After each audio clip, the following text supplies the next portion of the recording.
If you're a founder CEO and you're in the process of raising a new round right now, whether it's an extension of a Series A or you're courting new investors for a Series B, I want you to know that there are elements of the messaging sprint that can be delivered that will ultimately help the pitches and the conversations that you're having with investors who might not know you as well. The first is an ICP framework.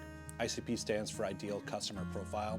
And this framework is something that early stage companies don't always have because they're still working on product market fit for the first couple of years. They might be testing new channels, trying to figure out which types of businesses work best for them. This framework spells it out really plainly for investors. It's usually 4 or 5 ICPs that make it really easy for investors to understand the types of businesses that are ideal customers for you and the ones that maybe aren't the best fit, but you can still test. And so I work with teams on putting these together. We go through a lot of characteristics, a lot of work with RevOps, with sales, with marketing to build a framework that's easy for investors to understand. The second one is a differentiated perspective.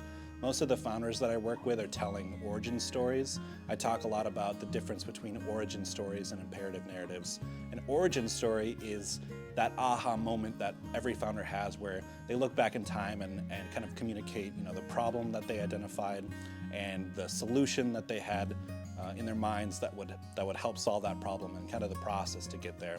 That's a good story to tell, but it's ultimately not a story that's going to help investors understand what you're doing for customers, what you're doing for the market. So the imperative narrative is meant to tell the story about your ideal customer and the journey that they have with you. Number 3 is value props that are easy to understand.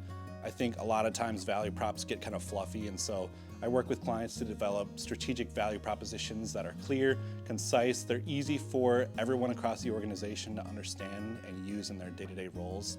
And that's something that investors are going to want to see in pitch decks. They're going to want to understand, what are the key value propositions that you're using when you're communicating with potential customers. Number 4, they want to see how messaging is being deployed across the organization.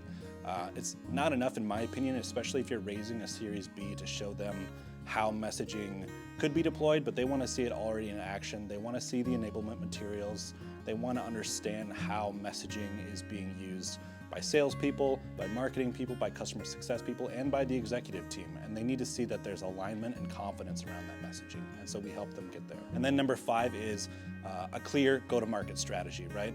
These 4 things that I mentioned before all kind of feed into this go-to-market strategy. Super important.